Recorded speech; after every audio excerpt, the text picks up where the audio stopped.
건강한 습관이 당신의 몸을 살린다.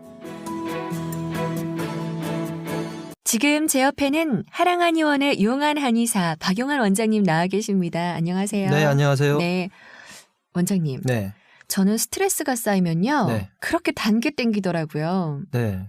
원장님은 어떻게 스트레스를 푸시나요? 보통 스트레스가 쌓이면 이제 뇌 쪽에서의 혈액이 아주 몰리게 되고 네. 상대적으로 우리 몸에서 당분 소비가 굉장히 많아지기 때문에 네. 당이 대부분 당겨서 특히 여자분들은 드시는 걸로 해결하려고 하는 경우가 많죠. 네. 저 같은 경우에는 먹는 것은 좀 최소한으로 하고 가급적이면 스트레스가 머리 쪽으로 받는 것이기 때문에 네. 몸을 움직이는 쪽으로 해서 특히 뭐 대부분이 운동이겠죠. 네. 그렇게 해서 완화하려고 노력을 많이 하고 있습니다. 스트레스는 만병의 근원이잖아요. 사실 많은 분들이 예를 들어서 허리가 아프다고 했을 때 어떤 물건을 잘못 들었나 아니면 허리에 내가 디스크에 문제가 있나 이런 식으로 생각을 하기 쉽지만 실제로 허리가 아프신 분들도 뭐 반수 이상 그러니까 50% 이상이 실제로는 그 스트레스 때문에 생기는 것 같고 네. 그 외에 뭐 아주 많은 증상들 뭐 눈이 침침하니 그다음에 어깨가 아프니 그다음에 신체적인 육체적인 증상뿐만이 아니라 뭐 가슴이 두근거리고 식은땀이 나고 이런 것들도 스트레스와 밀접한 관계가 있는 것 같습니다. 그러면은 이 스트레스 어떻게 하는 게 가장 좋은 방법일까요? 네, 스트레스를 완화하는 방법들이 여러 가지가 있을 건데 네. 대부분 이제 취미를 가진다든지 아니면 본인만의 스스로의 뭐 웃음을 많이 웃는다든지 영화를 보고 개그 프로를 보고 이런 방법들이 있겠지만 네. 약간 의학적으로 조금 진지하게 접근했을 때 할 수 있는 방법에 대해서 몇 가지 알려드리도록 하겠습니다. 네. 그 중에 하나가 요즘 스트레스로 인한 병 중에 가장 많이 부각되고 있는 게 공황장애 혹은 우울증 뭐 이런 질환들이죠. 네. 그리고 아주 이유 없이 화가 나거나 급격하게 화가 나서 막 분통을 터뜨리거나 이런 분들도 제법 많이 나오고 있는 편이고요. 저도 요즘 이유 없이 화가 날 때가 왜 그러세요? 스트레스가 심한가요? 어서 방법 가르쳐 주시죠. 네. 그런 경우일 때 이런 것들이 일어나는 장기 중에서 네.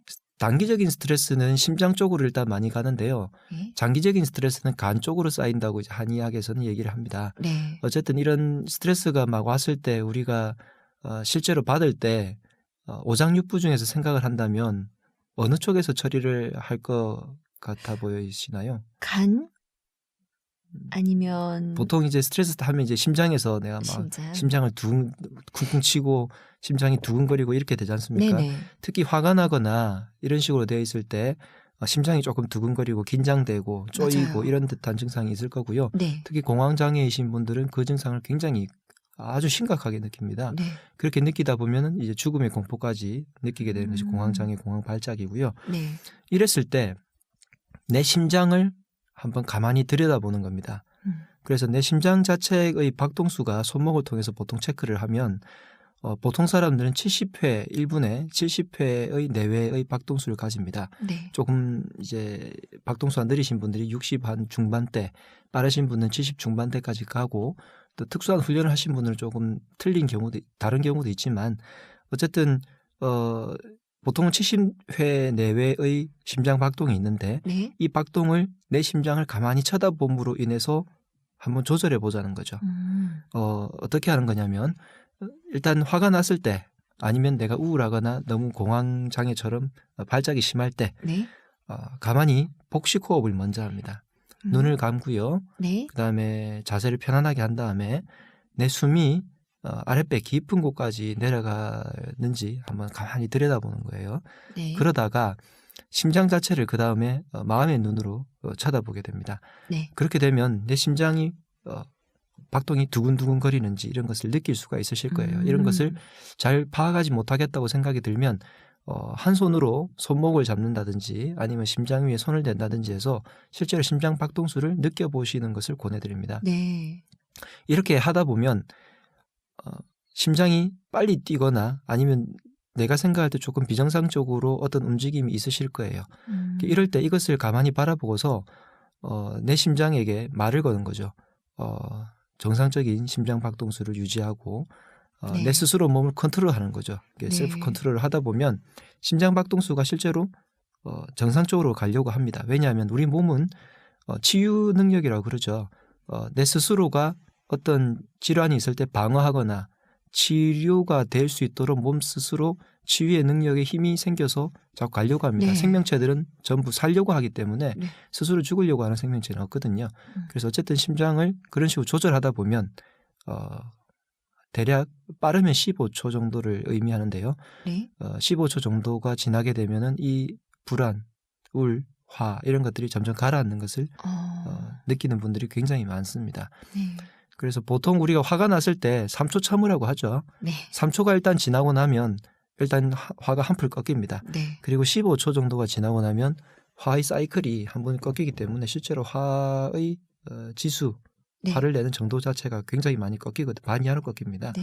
그래서 그때 심호흡을 하시면서 내 심장을 바라보면서 심장 박동수를 조절하시면 스트레스가 많이 완화되는 것을 느낄 수 네. 있을 겁니다. 참 간단한 방법인 것 같은데요.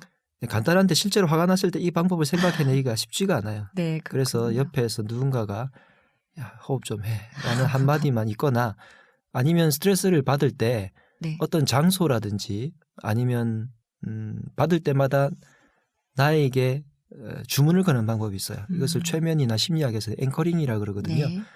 예를 들면 박수를 한번 탁 치면은 내가 맞아 호흡을 해야지. 아니면 박수. 네, 아니면 손가락 엄지 손가락과 두 번째나 세 번째, 네 번째 손가락 중에서 이게 딱 고리를 만들어서 네. 예, 오케이 사인처럼 고리를 딱 만들면 내가 이때 호흡을 하면 조금 가라앉겠지라는 걸 연습하는 네. 것을 앵커링 기법이라 그러는데 네. 앵커가 이제 다치잖아요. 배가 정박할 때 여기에서 딱 정박하는 것처럼 내 마음을 그곳에 딱 심어두는 거죠. 네. 그런 방법을 쓰시면 심장이 저절로 박동수가 맞춰지면서 이 심장 박동수를 실제로 조절하는 방법들은 여러 가지가 있습니다. 네. 그리고 실제로 적용을 했을 때 굉장히 효과를 보는 사람들이 많고요. 네. 그래서 복식 호흡과 심박수 조절을 함으로 인해서 만으로도 나의 스트레스가 조금 완화되는 것을 느껴보시기 바랍니다. 네. 박수. 저는 박수로 해야겠어요. 네, 한번 살짝 툭 치면 됩니다. 네, 크게 짝. 네. 네. 고맙습니다. 네. 스트레스 완화하는 방법에 대해서 알아봤는데요. 다음에는 또 다른 방법도 있다면서요? 네, 간단하지만 실제로 유용한 방법들이 몇 가지 있습니다. 네. 그것도 나중에 또 들어보도록 할게요. 네, 다음에 또 연재해드리겠습니다. 네. 지금까지 하랑한의원의 박용환 원장님이셨습니다. 감사합니다. 네, 건강하십시오. 네.